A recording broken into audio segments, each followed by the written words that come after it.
Hello my dear students, welcome you all to my YouTube channel M Ahmad study circle. आज के इस video में हम लोग न्यूएस्ट और एडवांस्ड क्लास 3 से चैप्टर नंबर 11 पढ़ने जा रहे हैं, जिसका टाइटल है लिमरिक्स। तो इससे पहले कि हम लोग इस पोएम को पढ़ें और इसके line by line word to word Hindi meanings को समझने की कोशिश करें, हमें इस पोएम के जो पोएट हैं एडवर्ड लीयर, उनके बारे में थोड़ा बहुत इंफॉर्मेशन गैदर कर लेना चाहिए। So Edward Lear, he was born in 1812 and he died in 1888, was an illustrator, musician, author and poet। तो आप देख सकते हैं एडवर्ड लियर में कितनी सारी वेराइटीज हैं। सबसे पहले तो ये 1812 में पैदा हुए थे और 1888 में इनका देहांत हो गया था। वो एक इलस्ट्रेटर थे, एक म्यूजिशियन थे, एक ऑथर थे और साथ में एक पोएट भी थे। His limericks made him famous. लेकिन जिस चीज ने एडवर्ड लियर को सबसे ज्यादा फेमस बनाया, सबसे ज्यादा लोकप्रिय बनाया, वो था उनका limericks. He wrote a collection of limericks. इन्होंने पूरा का पूरा उसका लिमरिक्स का एक संग्रह लिखा था, एक पूरा का पूरा कलेक्शन इन्होंने लिखा था, विच वर मोस्टली नॉनसेंस वर्ड्स। और ये जो लिमरिक्स लिखा करते थे, उसका कोई मतलब नहीं होता था, वो एक कंप्लीट नॉनसेंस होता था, वो पूरा का पूरा बकवास होता था। लिमिक्स का मतलब ये होता है एक ऐसा फनी पोएम जिसका कोई अर्थ ना हो, जो पूरा का पूरा नॉनसेंस हो और वो सिर्फ और सिर्फ लोगों को हंसाने के मकसद से लिखा जाए। आप जैसे कि ब्रैकेट में देख पा रहे हैं, a kind of poetry that is silly. Limerick एक तरह की पोएट्री होती है, एक तरह की कविता होती है, जो बहुत ही सिली और अजीब वाहियात सी होती है। Odd and meant to make people laugh. काफी ऑड, अलग सा, अजीब सा होता है और सिर्फ लोगों को हंसाने के लिए लिमरिक्स लिखे जाते हैं। He also composed music for many poems. यहाँ तक कि एडवर्ड लियर ने कई सारे पोएम्स के लिए इन्होंने म्यूजिक को भी कंपोज किया था। अब जबकि हमें लिमरिक के बारे में पता चल गया और इस पोएम के जो पोएट हैं एडवर्ड लियर, उनके बारे में भी पता चल गया, तो अब हम लोग इस पोएम को, इस लिमरिक को पढ़ने जा रहे हैं और इसके मीनिंग को समझने की कोशिश करेंगे। लेकिन इससे पहले कि हम लोग इस चैप्टर में जो टोटल 4 लिमरिक्स दिए गए हैं उन्हें पढ़ें और समझें, हम लोग लिमरिक के टेक्निकलिटीज को जान लेते हैं कि आखिर एक लिमरिक टेक्निकली कैसा साउंड करता है, वो टेक्निकली कैसा दिखता है। A limerick is a special type of poem. एक लिमरिक जो होता है वो एक खास प्रकार का, एक अलग तरह का पोएम होता है। It has 5 lines.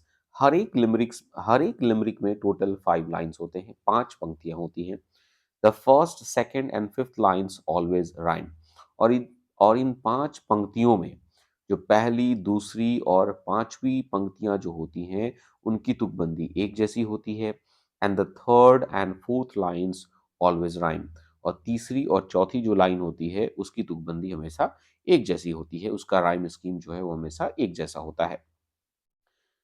लिमरिक्स are usually funny poems. लिमरिक्स जो होते हैं वो अक्सर काफी फनी पोएम्स होते हैं, जैसा कि पहले हमने इसके बारे में बात किया है। Let us read a few of them. तो चलिए हम लोग इसी तरह के कुछ लिमरिक्स को पढ़ते हैं और उसके अर्थ को समझने की कोशिश करते हैं। तो पहला लिमरिक जो है उसे देखते हैं। There was a young lady of Russia. तो एक समय की बात है, एक बार की बात है, रशिया की एक यंग लेडी थी। रशिया में एक महिला थी जो कि यंग थी। अब उसके बारे में आगे जो चीजें बताई गई हैं, सच में उसका कोई मतलब नहीं है। Who screamed so that no one could hush her. और ये यंग लेडी ऑफ रशिया इतना जोर से चीखती थी, इतना चीखती थी, इतना चिल्लाती थी कि कोई भी उसे हश नहीं करा सकता था, कोई भी उसे चुप नहीं करा सकता था। इतना ज्यादा ये चीखती चिल्लाती रहती थी। हर स्क्रीम्स वर एक्सट्रीम। और इसका चीखना, इसका चिल्लाना जो था वो काफी एक्सट्रीम था, काफी लाउड था। मतलब ये गला फाड़ कर चिल्लाती थी, जैसा कि आप अपने स्क्रीन पर देख पा रहे हैं कि किस तरह से इस महिला को पोर्ट्रे किया गया है कि वो गला फाड़ कर चिल्ला रही है। No one heard such a scream as was screamed by that lady of Russia। अब रशिया की ये जो महिला है और जिस तरह से ये चीखती थी, चिल्लाती थी, कभी भी किसी ने भी किसी भी इंसान को इस तरह से चीखते और चिल्लाते हुए नहीं सुना होगा और ना ही सुना है। अब बताइए, पहला लिमरिक हमने पढ़ लिया, समझ लिया, क्या इस चीज का कोई सेंस बनता है? क्या आपको नहीं लगता कि ये कंप्लीट नॉनसेंस है, ये एकदम बकवास है, जिसका कोई मतलब नहीं? तो इसे ही हम लिमरिक कहते हैं। चलिए हम लोग अपने दूसरे लिमरिक को देख लेते हैं। There was an old man with a flute. तो एक बार की बात है, एक बूढ़ा आदमी था और उस बूढ़े आदमी के पास एक फ्लूट था, एक बांसुरी थी। A serpent ran into his boot. और बूढ़ा आदमी जब उसने अपनी बांसुरी को बजाया, या वो जब अपनी बांसुरी को बजा रहा था, तभी एक स्नेक जो है वो उस बांसुरी की धुन से आकर्षित होकर उसके पास आता है, और वो सांप जो है उसके जूते में, उसके बूट में घुस जाता है। But he played day and night till the serpent took flight and avoided that man with a flute। लेकिन वो बूढ़ा इंसान जो है वो बांसुरी बजाना बंद ही नहीं करता। वो अपनी बांसुरी को दिन रात बजाता है, दिन रात बजाता है। अपनी बांसुरी इतनी बजाता है, इतना बजाता है कि वो सांप जो है, वो जो स्नेक है, वो भी बांसुरी की धुन को अब सुन सुनकर पक जाता है, और वो उस बूढ़े आदमी को अवॉइड करते हुए, उससे बचने के लिए वहां से निकलकर भाग जाता है, वहां से कहीं दूर चला जाता है। क्या इस लिमरिक का कोई मतलब है? इसका कोई मतलब नहीं है। चलिए हम लोग तीसरे लिमरिक को देखते हैं। There was an old man in a boat. एक बार की बात है, एक बूढ़ा आदमी एक नाव में था। Who said I am afloat, I am afloat.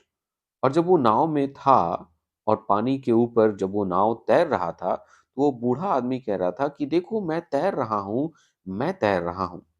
लेकिन क्या वो बूढ़ा इंसान सही बोल रहा है? नहीं। वो कह रहा था कि मैं तैर रहा हूँ, जबकि एक्चुअल में उसका बोट जो है, उसका नाव जो है वो तैर रहा था। So there was an old man in a boat who said, I'm afloat, I'm afloat. When they said, No, you ain't. अब यहाँ पर they means the people, the onlookers जो देख रहे हैं। तो जब लोगों ने देखा और उससे कहा कि नहीं, यू एंट, नहीं तुम पानी पर नहीं तैर रहे हो, बल्कि एक्चुअल में तुम्हारा नाव जो है, तुम्हारा बोट जो है, वो पानी पर तैर रहा है। ही वॉज रेडी टू फेंट।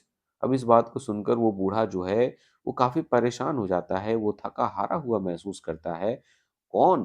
That unhappy old man in a boat. कौन थका हारा हुआ महसूस करता है?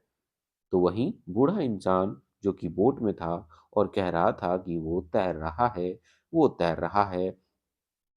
इस पोएम के, इस चैप्टर के लास्ट लिमरिक को हम लोग देख लेते हैं। There was an old man who said hush. अब यहाँ पर किसी दूसरे बूढ़े इंसान की बात हो रही है। तो एक दूसरा बूढ़ा आदमी था और उसने कहा हश, चुप हो जाओ। उसने किसी को कहा हश, चुप हो जाओ, बिल्कुल चुप हो जाओ। अब उसने ऐसा क्यों कहा? आई perceive a young bird in this Bush. क्योंकि उस बूढ़े आदमी को एक झाड़ी में एक छोटा सा एक young bird in the sense कि जो अभी अभी पैदा हुआ हो, जो अभी अभी अंडे से बाहर निकला हो। तो there was an old man who said hush. तो एक बार की बात है, एक बूढ़ा आदमी था, उसने कहा हश, चुप हो जाओ। आई perceive a young bird in this Bush. क्योंकि मैंने इस झाड़ी में एक अभी अभी जन्मे हुए बच्चे को, एक यंग बर्ड को देखा है। यहाँ पर परसीव का मतलब होगा टू नोटिस समथिंग, किसी चीज को देखना या अपने ध्यान में लाना। When they said is it small. और फिर जब लोगों ने उससे पूछा कि क्या ये जो यंग बर्ड है वो छोटा है, ही रिप्लाइड नॉट एट ऑल। तो उस बूढ़े आदमी ने रिप्लाई किया, नहीं, ये जो यंग बर्ड है वो बिल्कुल भी छोटा नहीं है। It is 4 times as big as the bush. और ये जो बर्ड है वो जिस झाड़ी में छुपा हुआ है, उस झाड़ी से 4 गुना बड़ा है। तो आपको पिक्चर में भी दिख रहा है। लेकिन क्या ये चीज टेक्निकली पॉसिबल है?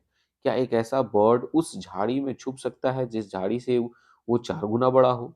इसका तो कोई लॉजिक ही नहीं है। तो लॉजिक होगा भी कैसे, क्योंकि हम लिमरिक पढ़ रहे हैं, जो कि कंप्लीट नॉनसेंस होता है, फालतू की चीजें लिखी गई होती हैं। तो उसका मतलब निकालना भी बेवकूफ़ी होगी। तो इस तरह से हमने इस पोएम को, इस चैप्टर को पढ़ लिया, इसे कंप्लीट कर लिया। तो इस चैप्टर का एक्सप्लेनेशन, इन सभी लिमरिक्स का एक्सप्लेनेशन आपको कैसा लगा, आप लोग मुझे नीचे कमेंट सेक्शन में ज़रूर बताइएगा। वीडियो अच्छा लगा होगा तो वीडियो को लाइक कीजिएगा, और अगर आप चैनल पे नए होंगे तो चैनल को सब्सक्राइब कीजिएगा। मिलते हैं एक नए चैप्टर के साथ, तब तक के लिए टेक केयर, बाय बाय।